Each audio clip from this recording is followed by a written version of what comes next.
an Undertow Content podcast. Undertow Content acknowledges the traditional custodians of the land on which we are recording this podcast. We pay our respects to elders past and present and extend that respect to all Aboriginal and Torres Strait Islander people Australia-wide. For this episode, we've stepped outside the box in the best way possible. Warner Bailey is the founder of the massively popular Assistants vs Agents Instagram page that has evolved into a thriving business that has a strong focus on supporting those people entering into assistant jobs in entertainment at places like the big talent agencies, the record labels and beyond. He is innovative, creative and has the biggest heart, and you're just going to love our chat with him. Warner Bailey is the creator of Assistants vs Agents, otherwise known as AVA, a meme page turned media company he founded while working as an assistant at WME in 2018, one of the biggest talent agencies in the world. Think Ari from Entourage. AVA has secured partnerships with major brands and studios, including Amazon MGM Studios, Netflix, Apple TV+, Paramount+, Amazon Prime Video, Warner Brothers, Meta, Nike, and more. Warner also writes the AVA Connection, a weekly newsletter that shares industry insights, open jobs, and the stories of entertainment executives. He is currently developing IP across multiple mediums, including a podcast, scripted TV show, and book under the AVA umbrella.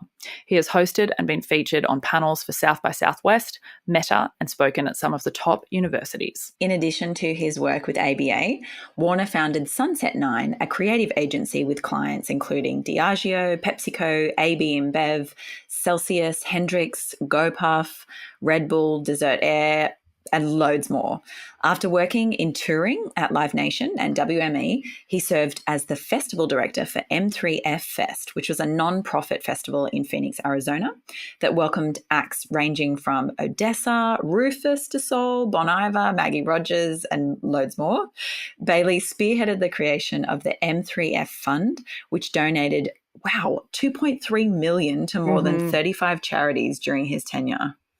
Warner is a passionate advocate for philanthropy and the arts, producing live from Los Angeles, a fire relief benefit with YouTube and Music Cares in Malibu, and currently sits on the Music Industry Advisory Board for Save the Music. A Philadelphia-born graduate of Georgetown University, Warner lives in LA, and we hope you enjoy this chat as much as we did. Wow, he's impressive. He is so amazing. Love this guy. Cheers. Warner, so excited to have you. Tell us who you are and what you do. Yeah, appreciate you having me. My name is Warner Bailey. I'm the creator of Assistants vs Agents, among a couple other things which we'll get into, mostly in the music festival leaning world. Yeah, cool.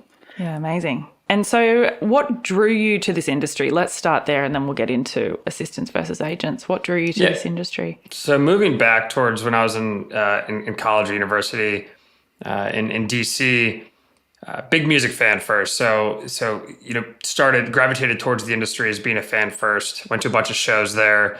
Fell in love with the community that was there and the music community, people that were seeing shows, and just the feeling you got with live music. So I throughout college tried to find ways into the industry, pathways either directly or touching it through the promoters that were there. Started putting on shows of my own by my junior and senior year. And then post-college, applied. I was in DC, had never been to LA, applied for a job at William Morris at WME in Los Angeles. Got it on a Thursday, flew out on a Sunday and started work on Monday, and have been, it was about 8 years ago, so been in LA ever since. So, but really, the first touch point, and I fell in love with the industry through being a fan first. Wow. Oh Isn't that just like the movie story? Yeah, it is like the quintessential, like I can see it in a movie somewhere. It's kind of like, I got the dream job, I'm getting on the plane and I'm going. Like, it's that quintessential kind of It was scarier Hollywood than that though, because I was like, moving out there, like didn't have I was like, what am I going to do with my car? Yeah. I had a lease in DC. I was in DC working in tech for 6 months and booking shows there. But true music industry experience out in LA. But it's like, I didn't, I was looking at like, where do I, get an apartment? So it was kind of you really get thrown in the fire there, but it was it was a moment where I was like, if I do this, there's no turning back at that point. Down the line, certainly you could, but in the immediate short term, I'm glad I did it because it wasn't like a foot in, it was full dive. And, ever since then I've been fully immersed in it. Oh, incredible. Yeah, amazing. Tell us about like the origin of assistants versus agents, because like obviously it's grown into an incredible network. So tell us all about it. Yeah, it's fun. It's fun to tell the story because looking back 8 years ago, a lot more open about it now than I was certainly as an assistant at WME. But we used to, within the office, like the manila envelopes. So we used to have to put contracts physically into those. I think they still do it. You write the agent initials on there, and someone from the mailroom will come and take it up and deliver it to their office. So we started putting like physically printing memes out or some other fun things, writing notes to each other, putting them in. It was like the most entertainment we had during a day where you were just, putting in deals or reviewing contracts all day. So we started putting memes in like manila envelopes and sending them to each other. We would open them up. We'd look across the room. That was our high point of the day. And a couple of us got together and we're like, let's just start this little Instagram account. Had about 10 followers at that point, like everyone that we knew in the music area that I could see all of them physically by turning around. A couple of other people, we were all like first 3 or 4 posts and then I think kind of fizzled off. But like, I was just like, I had a passion for graphic design stemming from one high school class. And actually my first job getting into music was applying for a graphic design position at a promoter in DC. Again, one class, never created a poster. So I had to force myself to learn graphic design then to utilize that skill, called a skill, I guess, utilize that passion for creating these memes. And it started picking up. There was like 50 followers. I was like, shit, if my boss catches me, like I was working with the head of now the head of music at WME, like I'm for sure getting fired. Like it wasn't the content wasn't, and still to this day, never calling people out. It's not like offensive or like, negative. It really is just like humorous, I think, and like shining a light on some things that are serious, but in a way that approachable, that, started causing like conversation. So that was the origin story. I was at WME for a year and a half or 2 years. I went over to Live Nation on the touring side. Then it started to pick up and I was like, still very nervous at that point that if someone found out it was me and, they would take me less seriously. I was a project manager working on a bunch of tours then. Like if they knew that I was running this like meme account, how would they really feel about working with me in the real life? So that was the origin story. It's grown since. And, it's funny looking back on those years of being like so nervous that like if one person finds out it's me, I could like get blacklisted from the industry. But luckily no one did. And now looking back, still talk to my bosses then and they love it. Knowing that it comes from a good place, I think mostly. I was going to say, have you like spoken to your bosses about it once you like came out and announced it was you? Did you were your bosses like, oh, like, I love it. Closet account came out. Yeah. I have a bunch, and they love it because they know now one is the head of music at WME named Kirk Sommer, who's a very close friend and mentor to me. He'll text me sometime, be like nice post or like send a little screenshot of one that he likes. So if they see the humor, I'm not worried about anyone else. So I think, but I did have to prove myself in the industry on a professional sense to be able to, I think, have that reaction because they knew it was someone, I tried to work as hard as I could and, rise through and do the right things. And then on the flip side, bringing, content or creating content that I guess showed the more humorous side, or at least maybe not humorous for everything, but at least relatable side of the industry. They now sit back and I think they can appreciate it too. I hope. Oh my God. Some of those posts, I'm sitting there going, oh my God. Like, yeah, I was so triggered by one of the most recent posts because I was an assistant at some point and you kind of, I'm like, oh, know those text messages so well. Like you remember getting them and you're like, oh my gosh. I get a lot of messages from people, especially those texts. I think those have been the content that people have resonated with, at least commented on the most, certainly engaged with. People will text me be like, this just hits way too close to home. And I'll like put a little trigger 100%. Warning in the caption now. So, but those are good. Yes. And because it is also, I think, I also get a lot of messages on like a more serious note being like, thank God, that you post content like this, because it makes me feel like I'm not alone. And then like that, that is, I guess, would have been nice reassurance too. When I was an assistant dealing with some of those crazy things that you have to deal with as an assistant, to know that other people are dealing with the exact same thing. And I like when people used to say, will come in a comment saying, oh, I left the industry 20 years ago, dealt with the same thing. So like, while things have changed, some others, and I think it lets people have a kind of like a little mini support, like online support group, I guess you could call it, in the comment section. Absolutely. 100%.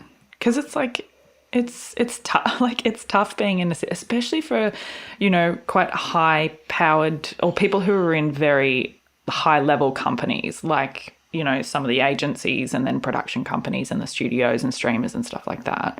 There's a lot of pressure on everyone in those organizations. So it's good to, it's great. It does.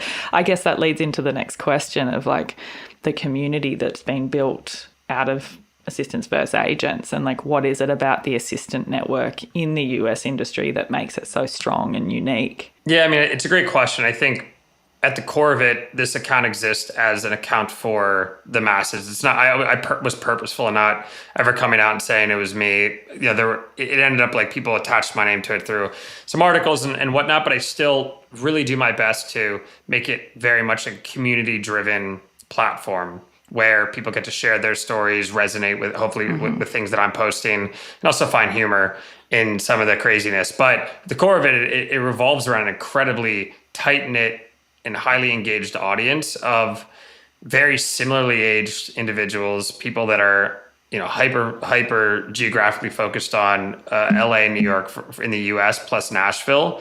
So I think that's like a unique aspect of our industry, is like 50-something% of the account, at least in the US, is LA. And this is just looking at US numbers, and you have like 30 in New York and like 15 or 20 Nashville. So you're getting up to like close to 100%, you're at probably like 90-something% within those three cities, which is crazy to think about.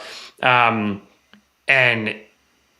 with that, everyone, at least assistant wise, are pretty similar in age. So I think when you do start out as an assistant, and really in any job, of course, but like as an assistant specifically, you're in the mailroom. It's like you're in school all over again. You're showing up, we had to like take we had to memorize the 50 states, and like, which seems easy, but like you shouldn't, you're 22 coming out of college, like typing tests. You have to have like flashcards with everyone's name on it. So you're like really put through the ringer when you get out of school, and it creates this super tight-knit community where like, I talk to my brothers in finance and my sisters in marketing, like they'll leave work and they'll go to a happy hour with like their friends from college. Like almost all the people that I started working with moved to LA without real like roots here. So I think that deep connection to each other, to the industry and to the job, where there's really no separation of work and outside hours aside, but just meaning who you're with, creates this like super strong connection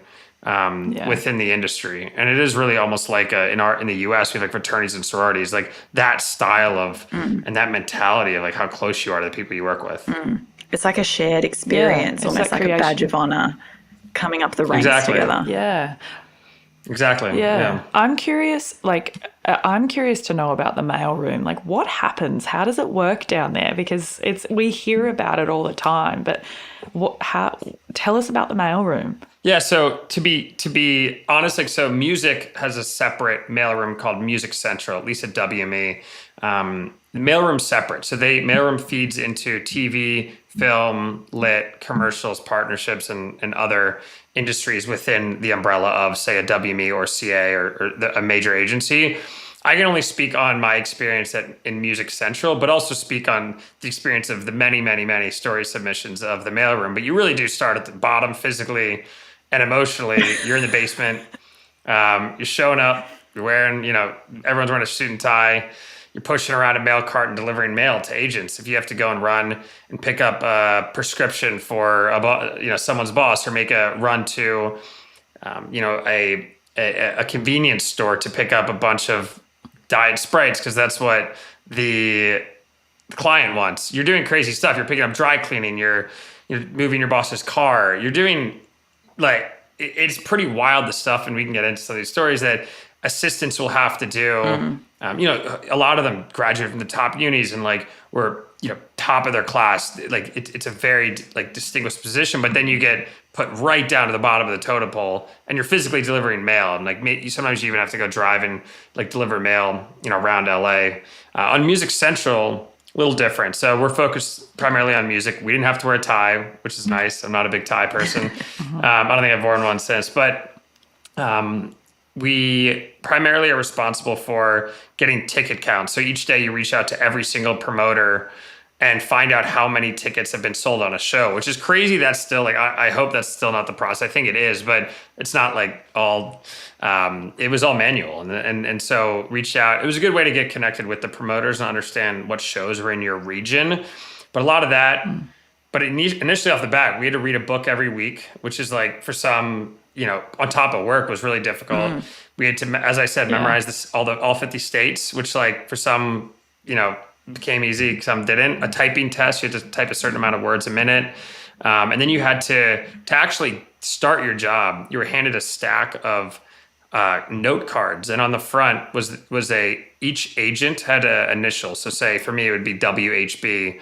And on the back, it would be the assistant's name, what my task as the agent was, and what region I covered. So you had to memorize over 100 note cards, and you couldn't start your job until you got all of them. Some people never even got past that and they left the company. So it's like actually a pretty crazy. Yeah. I mean, like, that's intense. I don't think people, it is intense. And on top of that, you're like competing with 7 other people or whatever, 3 to have it in your class to try to get promoted to mailroom and then try to get promoted to assistant. So it is like, and then past that, hopefully to agent, but it's a competitive environment. It's tense. You're tired. You're working long days. And you're in like a new city. So some it was like didn't even make it past that. It really is like a hell week almost for other industry. Yeah, I was going to say it sounds like the Naval Academy and the Army Academy. They go through hell week and they have to be able to recite. I think it's the Declaration of Independence or something like that. They have to do all these memory exercises and be able to remember things. And that's exactly what it sounds like. But it's really interesting because it's almost like not vetting, but it is in a way. It's kind of going, who is the best of the best? Who has the skills that we need in order to be able to start here and grow into what we need them to be in this company? And, depending on how, obviously there's 2 sides of the coin of how you look at that, but you can understand why it's so competitive, but there are people in there who are the best of the best and they become the top agents or whatever it is they choose to do. And I will say, like, at the time, you're like, why am I doing this? But afterwards, 50 states, for US, you need to know where the regions are for each concert, like talent booking, typing tests, you'd be able to respond quickly and take notes in real time when your boss is talking. The memorization of all the agents, when your boss says call, Amanda Browne, you need to be able to memorize the 4-digit extension. And that was the other thing you had to memorize to be able to call it quickly or loop someone in. So they all had their meaning. And also the books, I think it was like, they were music industry related books where you left with a knowledge base on, it taught you all about royalties and what a manager does and the structure of a deal. So those things were not at the time, you didn't really see it, but immediately after and for certainly now, like I look back and I appreciate that we had that structure in place because now everything I do feels like, very less stressful than dealing with those early days of an agency. It's an education. Like everyone has to go through the same education. And it's wild. Like, is it the same now? Like same structure, everything? I think so. Yeah. So from people I talk to, it seems like a lot of those things are implemented, but interestingly enough, post COVID, a lot of people work from home. So like, it's hard to create that mentality and structure in a digital first environment. I also think it did do a good job of like weeding out who was actually there to like work hard and others that were like, I just want to work in music and it'd be like a cool, sexy job. So we weeded those people out. And like, that was probably for the best because you got left with like people once you started actually becoming an assistant and people that really did want to like work hard and you could rely on and kind of we're there for the right reasons. Certainly people always get into these industries for different reasons, but at least they were there. You knew that they were pretty serious about the job, at least from a company perspective. A purist. Yeah. But it sucked. It was not fun, I will say, but those early days. Character building.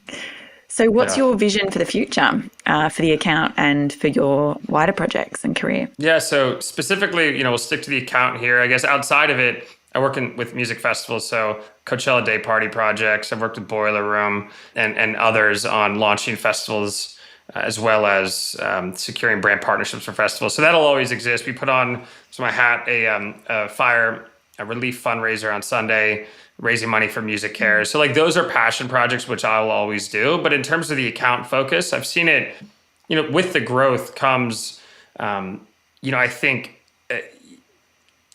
you have to look inside and say, one is, where's that growth coming from? And two, how can you provide the core audience with resources on things that they, are following the account for. A lot of the early people were following strictly for memes, and I think I always try to layer on that type of content, but I see a highly engaged young audience of people who want to learn about the industry. So I've started providing resources in different forums and verticals. One being a newsletter I write, about 2 years old now, interviewing a different entertainment exec every week. We pull about 70 open jobs, primarily in the US. A lot of people have been asked about Australia. Hopefully that's coming soon. So doing those sort of things in the newsletter, giving advice for the next generation. We're going to evolve that to a podcast coming next month. We're actually sitting down. We are going to be coming out with a TV show, which is very exciting. Wow. So we're finishing writing the first iteration and pitch of it. So that'll be an exciting project. And then we talk about books, writing a book about some of those things that I wish I had known in the industry, and also advice from others who have risen from mailroom to the top. So it's kind of like how to make it in entertainment and how to retain a spot, but more lighthearted. So I think a lot of the literature that we were forced to read early on was very dry and still is. Love it, but I think there's the younger cohort reads at a different pace, especially me. Like I like things more bite-sized. I think we're trying to provide kind of a how-to guide for college students and people just entering entertainment on how to break in and some tips and tricks. So that's where, those, and then I've been lucky enough to partner with a lot of different companies like Netflix and Apple TV. We did stuff with Warner Bros. On doing more screening. So bringing that digital audience IRL, I think that's been like the thing this year and last that I've been really focused on, is how to take that audience that exists very digitally and bring them back. Not that they all spend enough time with each other within their companies, but I think to meet other people at other companies, it's pretty hard as an assistant unless you were hitting a show or going to a dive bar. You could afford whatever you could afford as making like 45 USD in the early days, and that's pre-tax. But I think to provide opportunities for them for young entertainment professionals to come together. So we've been doing like happy hours, holiday parties. We did a big Grammys party. So I think those will continue to evolve, either both on the brand side and then within the Assistants First Agents brand in different cities, and again, hopefully in Australia very soon. Yeah, I do love the brand. It's really smart. It's really witty. And like even the holiday party invite, I saw the post for that and it was fantastic, like really, really smart, and something that it's going to resonate with your audience. I'm like, is that all you? Is that kind of like from your experience, and you really, the brand is not you, but the brand inside out, or have you got, people who help you, or? Yeah, it's an interesting question. So to this point, on the Instagram side, it's just me. I mean, I had a couple early people that we started the account, but after about a couple of weeks, like I kind of took it and ran with it, and since then it's just been me. I'm the only one that has access to the account, the only one that posts, and the only one that creates it. But I think with that comes, again, back to the community. Like I get so much inspiration from the comments people are leaving. I always really try to utilize the engagement features, especially on Instagram, where polls or submit your best question. That's where I get a lot of these stories. It's like, tell me your craziest assistant story. I get 1,000 responses, read through them, and start to curate content, not off the things that they're submitting, but get at least inspiration from it. So I'm never like sharing real stories of like, or meaning like I'm not going to ever call someone out for doing something crazy, but like some of those are real, and most of them are. Anything that's submitted is real. So, and I can't totally vet it, but I think a lot of people will come out and say when I post it, being like, "Oh, I remember I was there when that happened." So which is crazy. But a lot of the memes are just me. And people always ask me, like, what's your social calendar look like? Like, I've never planned out a single post unless it's like a brand partnership. And I think that allows me to be reactive to things happening in the news, pop culture moments. But the core of it is I have not been an assistant for 6 years, but I get so much inspiration from people who still are. And knowing, what continues to happen is very similar to the things that I went through. And it's unfortunately pretty timeless. I think conditions have certainly gotten better, but a lot of the content remains the same. So just thinking back to when I was an assistant, I can pull endless content just from those days. Yeah. And do you find being reactive is kind of one of the key factors to being successful in this kind of account and this kind of world? Yeah, I think so. I think, at the core of it, like the style of what I'm going for is combining relatable themes within our work with pop culture, topical moments happening in the news, whether it be like an Oscars moment or Lollapalooza dropping the lineup or like Coachella coming up. How can I combine like a guest list request text about, with Coachella dropping their lineup? Like I always try to pair those two things together. So things that are very top of mind. And also that's how I bridge in a new audience that may not be working in entertainment, and the account's grown. Like, it's hit many different industries I never thought it would, but there's still some relatable aspect of like having a bad boss or, dealing with tough things at work. Those ideas, don't necessarily have to be entertainment related, but I think are very reactive. So you're seeing like White Lotus is a show I'm watching now. I posted a couple, images of that and some like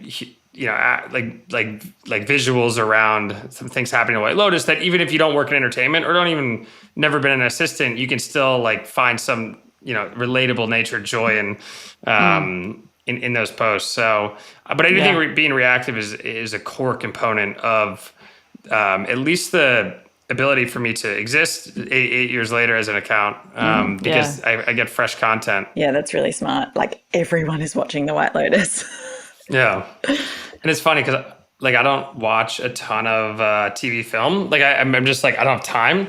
So it's like kind of interesting for those like having to actually like do my homework and like watch the Oscars or like watch the Grammys because I know everyone's eyes are on it. And I see other accounts posting about it. I'm like I'm just missing out on like amazing content. But that's a full-time job. No worries. Keeping your finger on the pulse of everything. Like. Yeah, exactly. It's not a big issue though, like my homework being having to watch White Lotus, right? So not that I'm complaining, but yeah, so relatable, topical, I think those are all things that and reactive are all like areas that I really focus on to try to keep fresh content rolling. Yeah, I love it. So what is the hardest challenge that you have had to overcome in your career? It was probably memorizing those 100 note cards. I'm not kidding, but I think I'm dead serious. Legit. But I think the hardest challenge for me has been going out on my own. I think it's scary to take that first step, but I've done it once before. And then I started consulting for a company for a year while I was also in the festival world, while I was also running this account. But purely in the past, as we were saying at the top of the call 2 weeks ago, I'm like, I'm going full in on this. There's an opportunity here that I think is really special that I would regret not going all in on. So I think going out on your own is like, it's scary because you're not getting, for us, like a 401k match, you're not getting healthcare.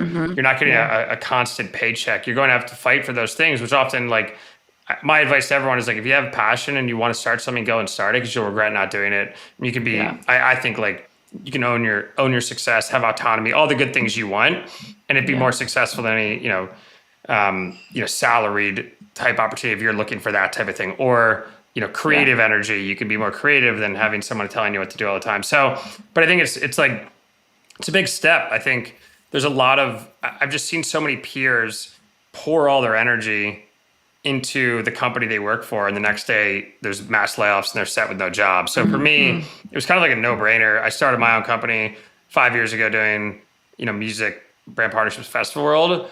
And that was also scary, leaving a Live Nation. And I ran a festival in Phoenix for a couple of years called M3F Fest.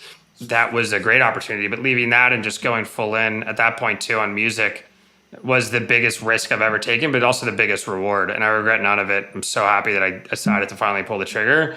But that probably would be for sure the hardest challenge is those early days of being like, I have no one to back me up, right? No one's writing my checks anymore.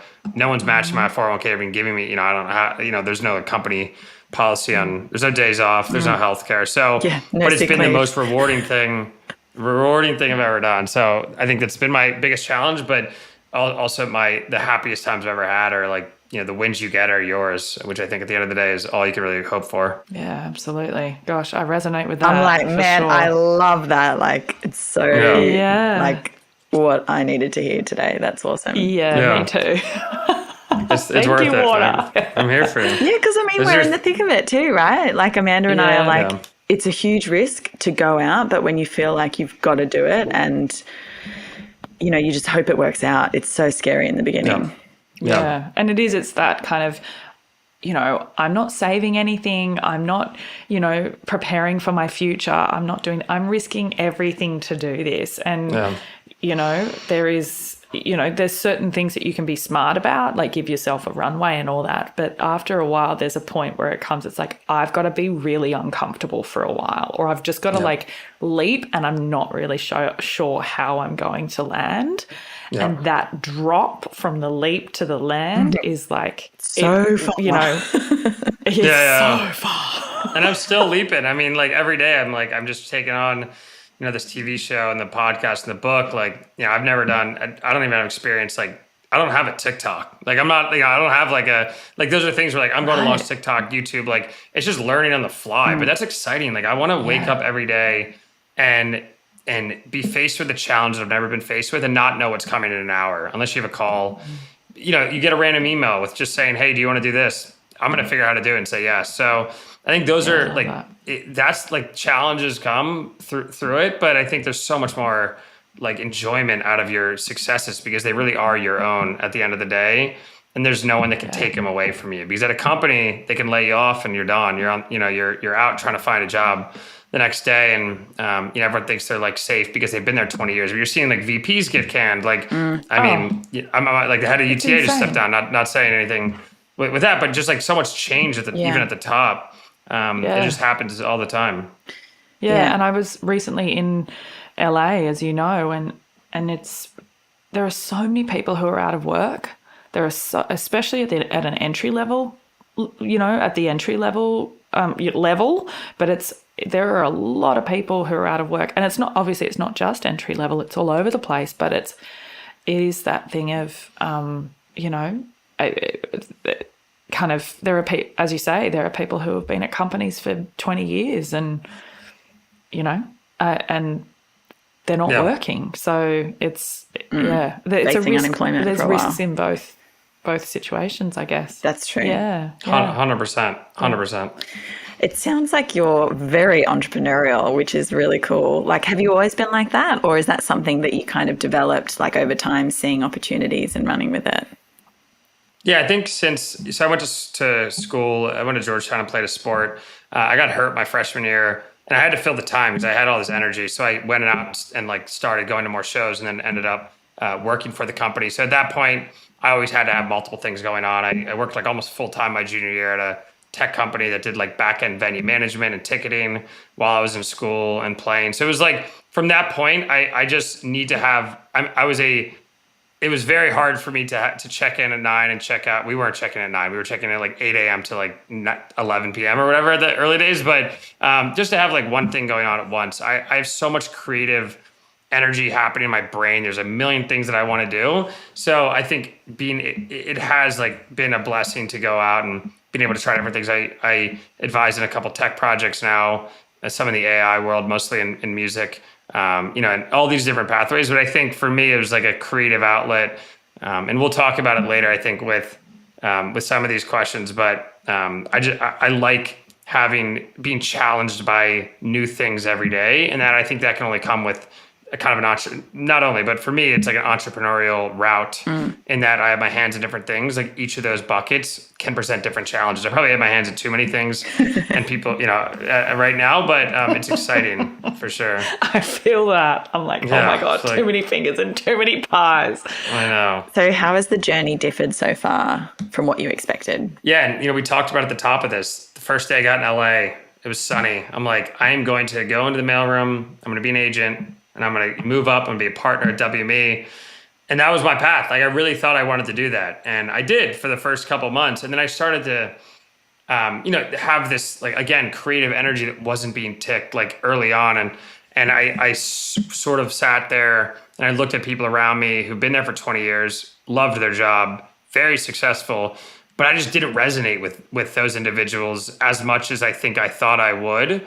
I thought it was cool. And that I was at, initially, like, I think it's like, I'm going to be at WME, one of the best agencies in the world, repping top talent. And those things are great. But it was like, do I really want to be an agent though? Like at the core of it, like that's very different than where I'm at now. They're both in the music industry, but the roles are vastly different than what I'm pursuing now. So I thought it was going to be very linear. And we just chatted about the areas I've been in and still am looking to do and I'm doing and are doing right now. But I expected a linear path. I ended up in a very non-linear, scattered path. But I think I've been able to build a toolbox for me where I can sit in any room or any facet of my business and talk confidently on it and understand what's going on. So through that journey, COVID hit. I thought that was a big moment. I was at Live Nation. The entire department got laid off. I thought I would actually want to be at Live Nation forever. And like that, our entire department, everyone at touring, I think besides like 2 people got furloughed. Yeah. So we were sitting there and I was like, I had a time of reflection. Then I went into tech again and worked at a live stream company during the pandemic, which was amazing during the pandemic. So I think a lot of it was like, some of it was purposeful. Some of it was just, through things you can't control. Exactly. So expectation, linear, reality, certainly the furthest thing from. That's cool. I like what you said about the toolbox too. Like that really taps into some of the things we talk about having multiple skills and being able to, pivot and be agile and be opportunistic as well. Really cool. Yeah. Yeah. And I think like it's better to be a master of one than whatever the saying is. I disagree with like a master of one versus whatever. We can edit this part out, but like I Jack think of all trades, master of none. Jack of all trades, master of none. Jack of all trades, out of master of none. Exactly. So, but for me, it was like that works in certain industries. Certainly, again, my brother works in finance.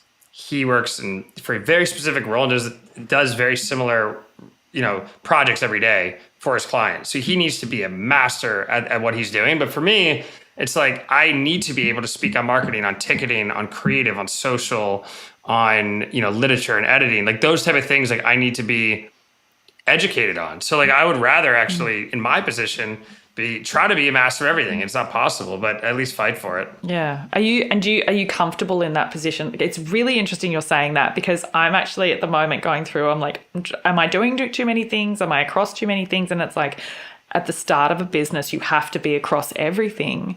But I'm like, should we be more defined in our roles and this and that? But do you find like that's something that you have to do in order to inform how the business moves forward and the decisions that you make? I think absolutely. If you want to be in a position of like running your own company, because I think it's hard for you to sit as hopefully like running a company and sit in on a meeting for a department that you have no idea what's going on and never really been exposed to or worked in.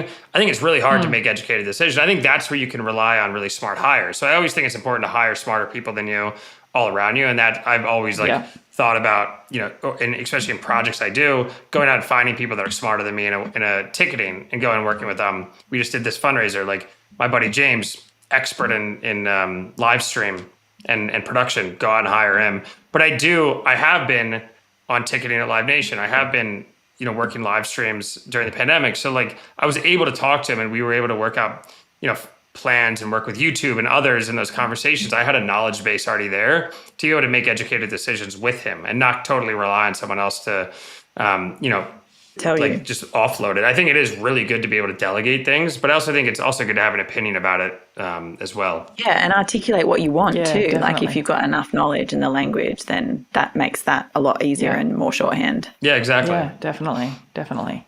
What trends are you noticing in the industry right now? I think that's a great question. I think there's more companies than ever popping up.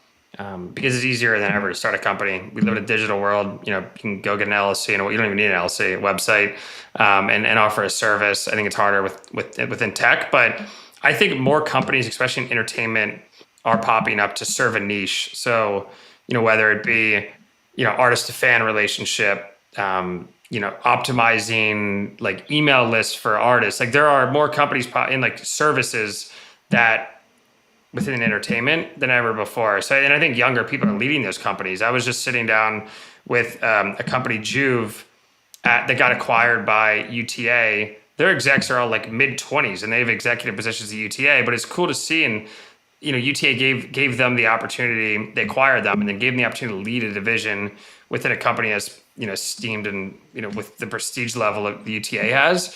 So I think you're seeing a lot younger kids rise to leadership roles, and like that's happened in the .com era and the tech boom, like people in specialized skills. But it's in entertainment, it's happening too now. Whereas like the old guard, it's not a bunch of 60-year-old white dudes like leading it. You're seeing a lot of new companies pop up with like more diversity, younger people, alternate voices like coming in and shaking things up, which I think is exciting time. Yeah, fantastic. How do you tap into what your community wants, especially when it comes to posting? Yeah, so much of it, and we chatted about it earlier, is engagement based and it being a two-way street. I think a lot of the trap that people fall into with social, and you can say this about artists as well, is it feels like a one-way street. You post something, you turn your phone off, you walk away from it. I haven't turned my phone off ever, but you walk away from it. And then you fire up something else and you go and post something else 2 hours later. But I think for me, the big focus has been go and post a story saying, what is your craziest Hollywood moment? Or what's the craziest artist writer you've ever seen? Generate a bunch of responses that way, go through them, engage with a couple of them, post your favorite or my favorite, and have fans vote what's the craziest one. So like there's ways I think that people feel very connected to the content that's being posted. One, because they've experienced it, and two, because maybe they sent it in themselves, which I think is fun. They share it with their friends. So a lot of it is utilizing the engagement tools that a platform like Instagram has. But also just like I started doing this thing last month where I'll go and surprise a bunch of assistants with food. So we have this thing called Prince Street Pizza in the US. It's amazing. Oh my God. In LA. So good. That's amazing, like my favorite. So they hit me up and they're like, let's work together. I'm like, I want 20 pies and I want to deliver them to the UTA mailroom and assistants. They're like, done. I'm like, all right, sure, let's do it. At that point I was like, let's just try to make this happen. So luckily UTA was very gracious and letting me do it. Met with a bunch of their assistants, just chatted with them. I'm like, how's life? What are you doing? What do you want to learn? So doing that next month with another agency in LA. Going to try to do this in other cities and maybe again Australia coming up. But we're going to surprise them and then sit down and do like an hour Q&A, right? And where I can also just learn from them. So yeah, and hopefully provide anything they want to know from me. But so just connecting with audience in different ways. So good. It's so community focused. I love it. It's not about you. It's about them. It's about the community. And that is something like we're really passionate about too, especially on this podcast.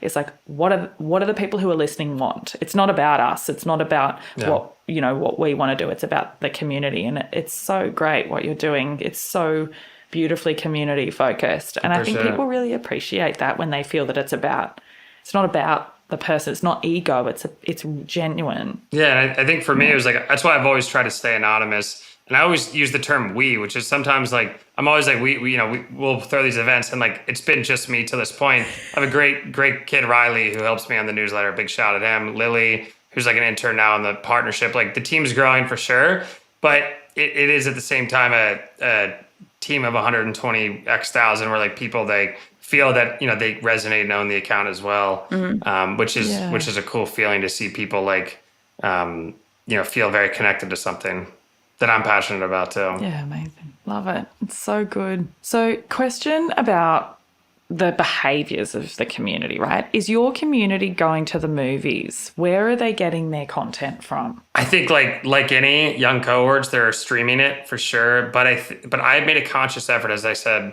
we chatted about earlier, to try to bring people IRL. I think there's a deeper connection that you can make with someone face to face in a 10-minute conversation than you could over any email ever, any streaming emails. Yeah. So I've been partnering with studios to put together screenings in LA. And again, we're going to expand these So we did one with, we showed Entourage with Rex Lee, the iconic Lloyd. 450 assistants came out. We did it with Netflix. Joey King and I did a little Q&A intro thing. And I have four of them coming up that I'm planning throughout the summer. I think those are trying to get people to go back out. I don't know if like, truthfully, they're going like all of the time to the movies. I hope they do more, you know, listening to the Oscars speeches, especially on, you know, some of the directors and producers like talking about the importance of seeing films in the theater, I think is inspiring. And I do think the youngest generation and younger are experiential led and experiential focused. So I do think there's that aspect of like trying to, maybe it's not a traditional going to a movie, but maybe it's a screening with a Q&A, a panel, and a reception to follow. Like those are things that I think Gen Z and now Gen Alpha we're talking about really value. We kind of covered this. Are those text messages? Yeah. Are those text messages real? I don't know. It's a secret sauce, I'll say. I can't say too much, but I will say that there's some, I will say I would never post a text on there that's real that would like jeopardize someone's career or someone's relationship. So I think I'll let you form your own opinions about most of them. But I will say all those stories are real and they're crazy. People that are submitting in the anonymous boxes are 100% real. A lot of those texts are, you know, either real or based off of real stories. So it's sometimes the truth is crazier than fiction, and that's how it goes in entertainment. Yeah, there was one that you posted that was like I think the assistant wrote to the boss, can I send this to assistants versus agents? Oh yeah, that was real. That was real.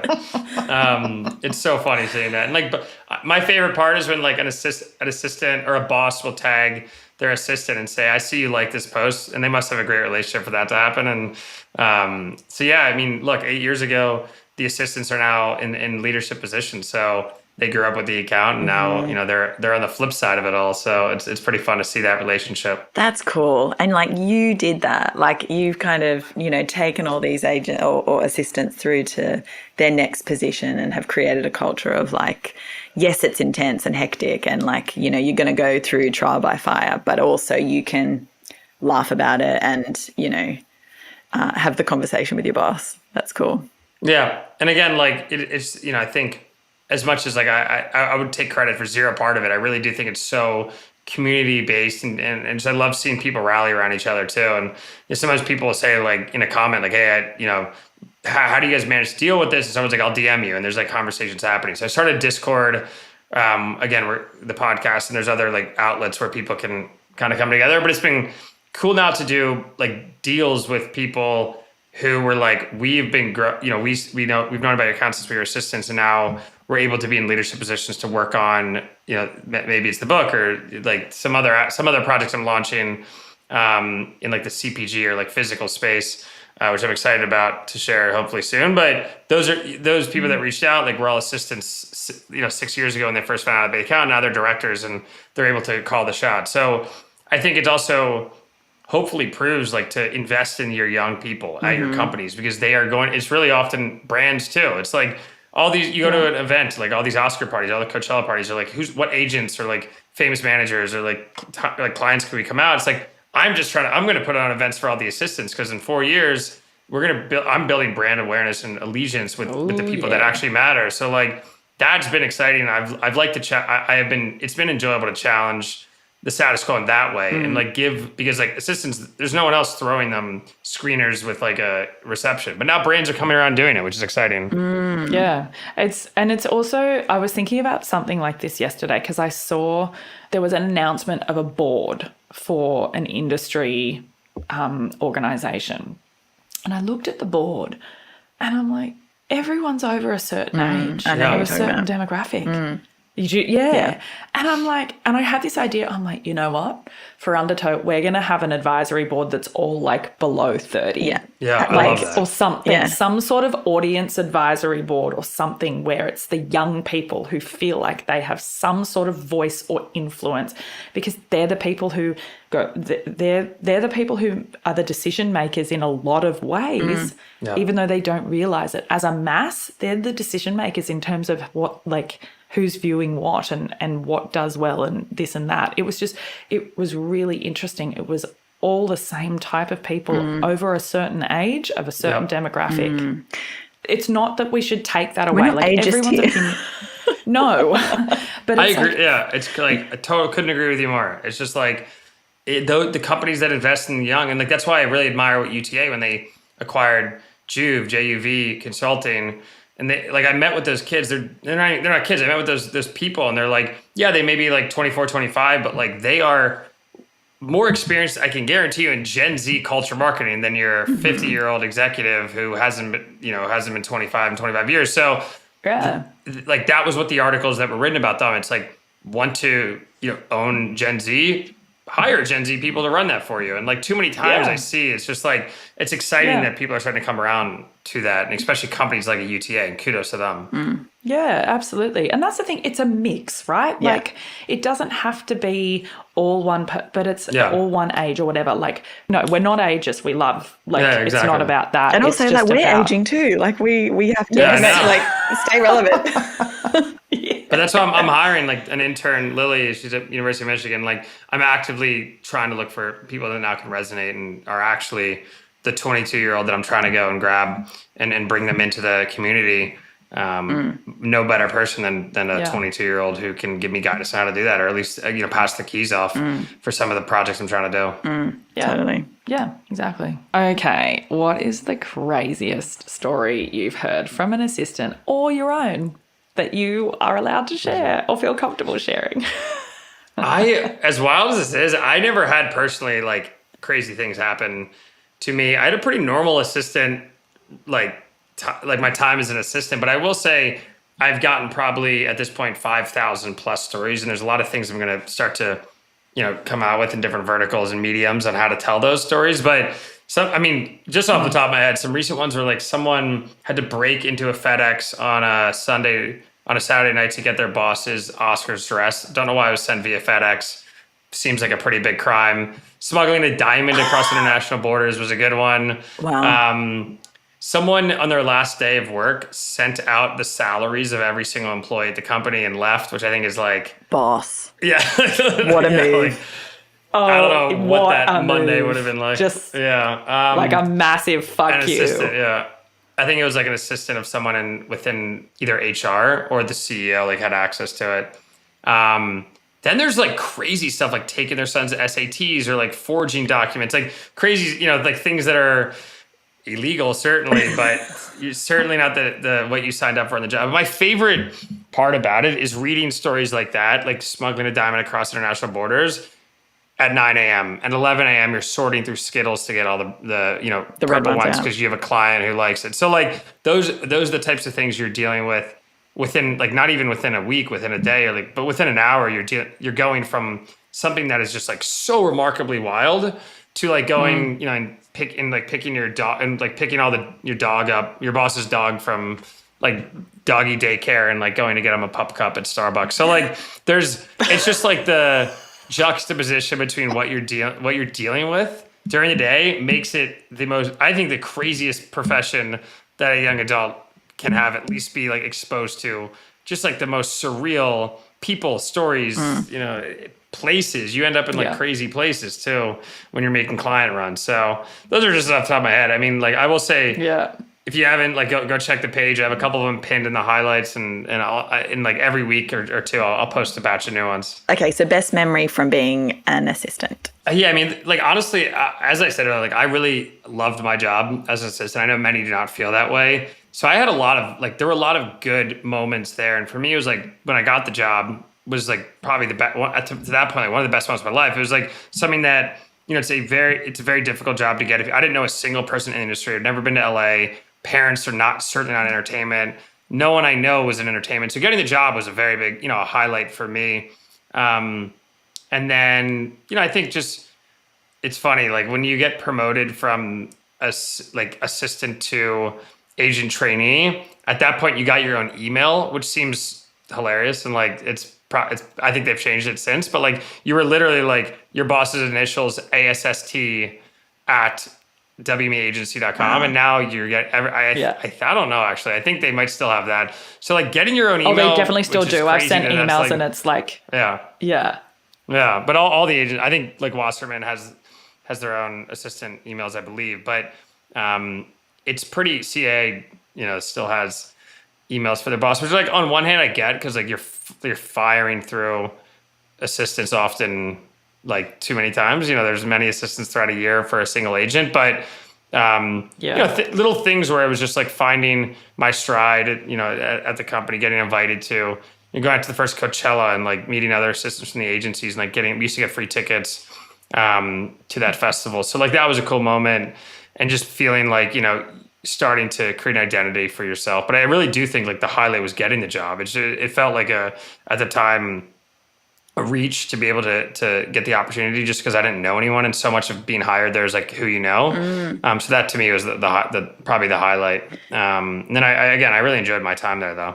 How did you apply? Just like online, and then I think my mom's, literally not even making this up, like my mom's cousin's like nephew's brother, some like crazy, like I don't know. He worked at WME, so I finally got to him and like got on the phone. And then he said he would write a rec, and shout out to him, Blake. And like many years later, very thankful for my mom somehow making that connection, that she knew someone's like nephew's whatever friend that works at the agency. But I really do. It's a hard industry to break into if you don't know anyone. And so we can get into advice later, but yeah, it was lucky. Yeah, it's a strength of weak ties. We've talked about this before multiple times, but it's that strength of weak ties is usually where some sort of door will open. So it's not necessarily like your sister or your brother or whatever. It'll be like so-and-so's dog walker's brother's girlfriend who will help, like, and actually open a door that you can walk through. Yep, 100%. Okay, so Warner, I think you have many superpowers, but what is your superpower? That's funny. I have, and I'm sure you can tell, ADD to the max, ADHD. As a kid, it was hard for me to sit in school. I was not a good student. I was not a good college student.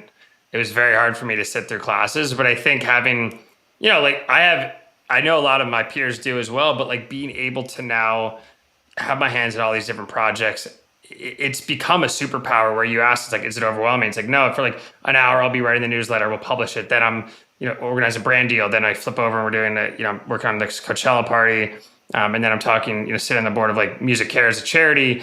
And then I'm going and like trying to pitch out companies for this crazy idea I want to do with like a bunch of food companies to go, deliver food. So it's like, it has allowed me to, be a one person, I guess a company or whatever you want to call it behind assistant first agents to this point. Now I'm hiring people in different areas, but it's been a superpower for me. And I think it's hard because a lot of kids growing up, at least in the US, like educational system, if you have if you want to be doing many different things and it's hard to sit through a 90-minute class, you're not often rewarded as like one of the best students. I certainly wasn't. Yeah. I was an athlete also, and like that was my outlet. But it's been really rewarding to be able to use that to my advantage, to be able to have my hands in 10 different things and like keep everything afloat. So I guess that would be my superpower. And I don't know if that was the answer you guys were expecting, but I've actually never been asked that. So it's cool. It's like, it's like, I think like a lot of people might resonate with that. Absolutely. I think we're, that whole jack of all trades, master of none, it's always had this negative connotation, but with you, you've embraced it. You've embraced the fact that, you love to do different things and, you can have your fingers in many pies. I think we're kind of cautioned against that, but I do think it'll resonate with me. It definitely resonates with me. It's kind of, and it's so refreshing to hear that. Like, it definitely is your superpower. I love that. I appreciate it. Love it. Love it. Preach. One person army, I was going to say. That's what you are with. Yes, one man band, one person army. Yeah. Warner, what is a film that has influenced you? Interesting question. I think just thinking, I have a recency bias towards it, but I think the Avicii documentary, I've worked a lot with Backline, who does amazing things for mental health in the music industry. I also went to a breakfast recently with a company called Jump Global. They, had someone speaking on mental health within the music industry specifically, and talked about more serious aspects like, heightened suicide rate, higher depression. Those things I've seen it happen to peers, and I think everyone knows someone that's been affected. I think the Avicii documentary, like really, like I'm Tim on, I think it's on Netflix, really shined a light on that side of our industry, which doesn't get talked about a lot, especially like, as a man in the industry, like it's hard to share those feelings. But I think those through companies like Backline, who are providing mental health and wellness, Music Cares focuses on mental health as well. That struck a chord with me because I grew up, 2012, 2013, I started to really go to shows in school. He was one of my first big concerts I ever went to. So, seeing that, it was nostalgic. Everyone loves his music, but seeing what he went through, and the people around him, how much pressure they put on him, I think influenced me in a big way to try to do more, to use my platform and give back. So I've done a merch collab with Backline called Out of Office Merch. The tagline was like, take care of your brain in and out of the office. Going to do more with them. And then also, try to find more pathways into using the platform I've created to partner with organizations and nonprofits and companies that are trying to focus on mental health in music specifically. So good. Oh, amazing. Really, really great. I loved that documentary, but it was, it was hard to watch. It's really, not in a bad way. It was just, you could see this deterioration, and he was obviously quite an introverted person. And, it was really insightful. I found it really, really good as well. I imagine for you it was just from a music industry perspective as well. You guys, you won't believe me, but I'm actually a very big introvert, and like no one believes me when I say that. But like I have time where like I need to just shut down and be alone, and like that's I'm lucky I have a wife who like I let her in the fold all the time. But in an industry where like things are moving so quickly, you're always seeing people doing things, going to shows, like running around. There's this, that. Like you're as an assistant, you're so worried about like taking care of your boss all day.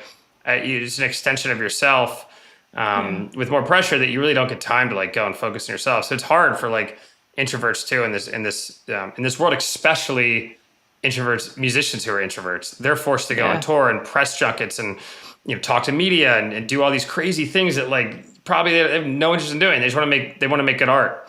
Go on social media, record TikToks. Like those are things that they're getting pressured to do, and that wasn't even broached in the interview, right? Like the digital and social aspect of what artists are forced to do beyond just making music. So I hope people will walk away with that and see, start to really like evaluate. At the end of the day, we're making music, right? Like that should be something that's celebrated, and like it shouldn't be as stressful. It shouldn't be as stressful an industry as it is. And I hope people can kind of see like the implications of what it's caused. Someone that's such a fan favorite and such a good person. Yeah. How can people get in touch with you, and what do you want to see when they do? Reach out if you have any questions. Like I always offer, you can drop my LinkedIn, but Warner Bailey. As I said, I'm not like a big LinkedIn person, but that's the easiest way would probably be Instagram. Follow Assistants First Agents.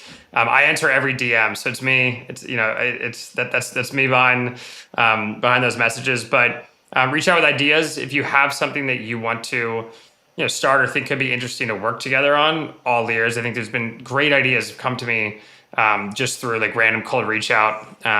Just from individual people. I've done merch collabs with an artist in Phoenix who had this cool idea. There's been others that have reached out about, hey, I want to help. Lily, for instance, like reached out from Michigan, and like she, want to dump at the partnership side. So now she's, working for the company. So I think reach out but mostly if you have a submission for a meme, I'm always for those. Love those, and we can find a way to post it. But I appreciate you both having me on. It was a great experience, and again, I'll be available if anyone ever wants to chat or has advice for someone that may have a more non-traditional path than others. Yeah. Oh, we love it. I'm curious off the back of that, but just before we let you go, I'm conscious of time. But in terms of Australia, like who are you hoping to connect with? What are you hoping to get into in Australia? Like if you've thought about it, if not, that's fine. But I just want to be there. It's my favorite place in the world. I have family from Melbourne. I need to. I went there once, probably 10 years ago at the time of my life, and I love the culture.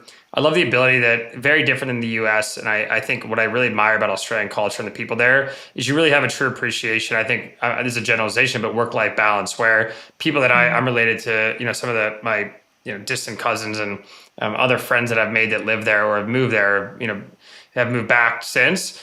value, I think, the ability for people to see more than just a job. And I think what the US really struggles with is it's so career oriented, where you're fighting for, job titles and more money and like more fame and like whatnot. I think there's from an outside perspective, have an appreciation for Australian culture where it goes beyond those, beyond just the job. So I would love if my wife would let me to move there at some point. I'll definitely spend an extended period of time there at some point in my life. And I truly miss the culture and the people. Yeah, fantastic. Well, hopefully, we can help you tap into, the Australian industry down here, music, entertainment, all of that. Like, we would love to be, a partner in that with you and help you really tap into it down here. Because I think there's a lot of Australians in the industry down here who have thought about the US, who are, curious about the industry. But there's also, there's information and ways that the industry functions here, and a lot more American productions are coming here. There's a lot more people touring down here, all of that kind of stuff. So we're happy and would love to be that for you, and we'd love to help get you down here. But so we'll come up with some ideas. I love it. I mean, you guys have the best music. The music that comes out of Australia. I listen to Triple J religiously. Nice. Shout out. Like Triple J, like a version. They're huge fan.